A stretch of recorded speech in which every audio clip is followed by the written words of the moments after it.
3 choses que vous devez absolument faire si vous voulez devenir riche. Voilà de quoi on va parler dans cette vidéo et à la fin, je vais vous donner quelques conseils pour pouvoir y arriver.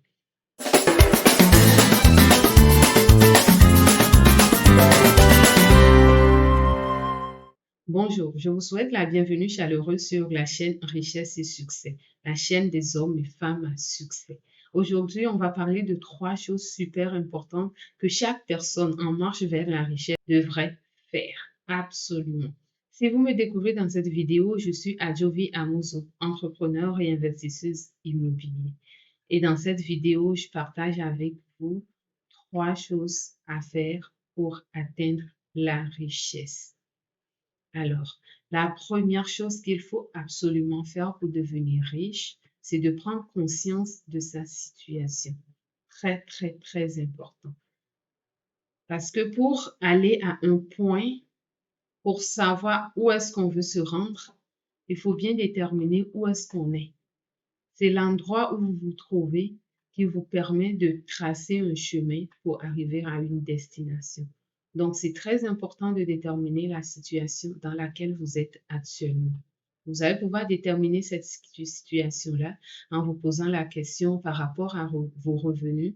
Et même si c'est pas financier nécessairement, dans d'autres domaines, vous pouvez également l'appliquer dans vos relations, dans votre relations avec les amis, dans les relations professionnelles et tout. Ça s'applique à tous les domaines. Donc, c'est très important de déterminer votre situation dans laquelle vous êtes présentement. Une fois cette situation déterminée, vous allez vous poser la question, est-ce que c'est une situation que vous aimez? Est-ce que cette situation, vous l'aimez? Si la réponse est oui, alors là, tant mieux. Mais si la réponse est non, ça voudrait dire que vous avez du travail à faire. Et c'est là où on va aborder le point 2. Le point 2, c'est de déterminer la situation que vous voulez avoir. Premièrement, vous déterminez votre situation actuelle. Et si c'est une situation que vous n'aimez pas, si c'est une situation dont vous n'êtes pas content ou contente, vous allez vous demander c'est quelle est la meilleure situation pour vous, tout simplement.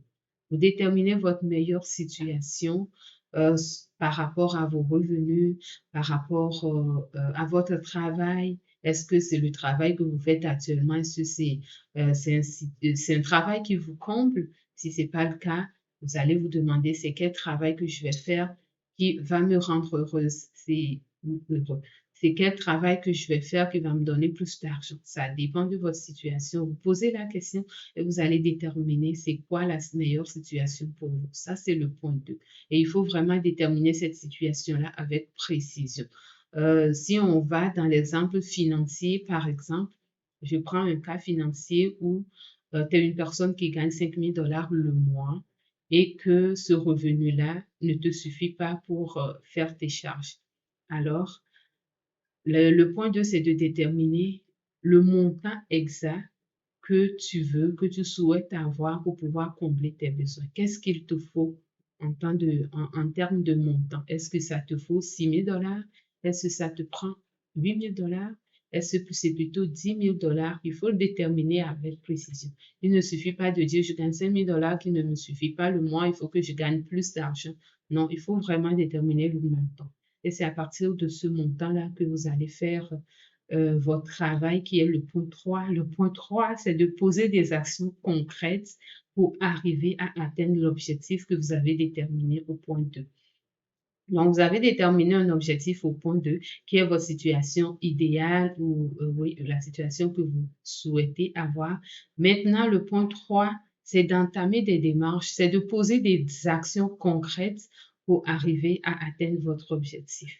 Il ne suffit pas de déterminer l'objectif parce que sinon ce serait trop facile, puis plusieurs personnes l'auraient fait. C'est justement parce que c'est pas évident de faire cette marche-là pour atteindre les objectifs. Et vous savez, les personnes qui déterminent des objectifs et qui arrivent à atteindre ces objectifs-là, il faut vraiment les acclamer parce que c'est des personnes qui sont déterminées parce qu'il n'y a rien que vous puissiez faire par rapport à un objectif défini si vous n'êtes pas une personne disciplinée. Vous devez être discipliné et prendre des risques. Tenez-vous bien, il n'y a personne, aucun riche dans ce monde qui n'a pas pris de risques.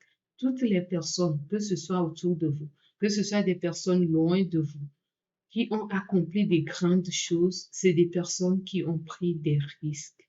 Alors, à vous de voir, toute chose a un prix dans cette vie. Si vous êtes une personne qui n'aimait pas votre situation actuelle et que vous voulez arriver à atteindre votre situation idéale, il faut que vous preniez des risques.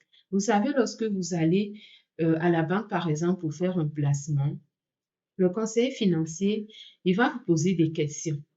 Il va vous poser des questions pour déterminer votre niveau de risque.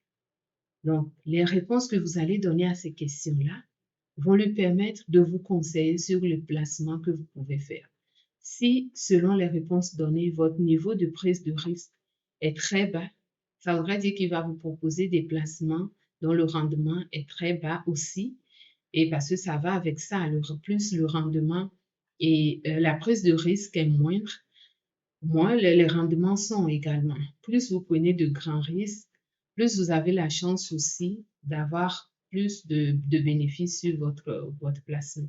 Donc, ça ne voudrait pas dire que vous devez prendre les plus grands risques. Chacun a son niveau de tolérance au risque et vous devez vous fier à cela pour faire les choses. Malheureusement, si vous n'avez pas un niveau, une prise de risque assez élevée, vous risquez de faire partie de ces personnes-là qui ne vont jamais rien faire dans leur vie, sinon très peu, très peu.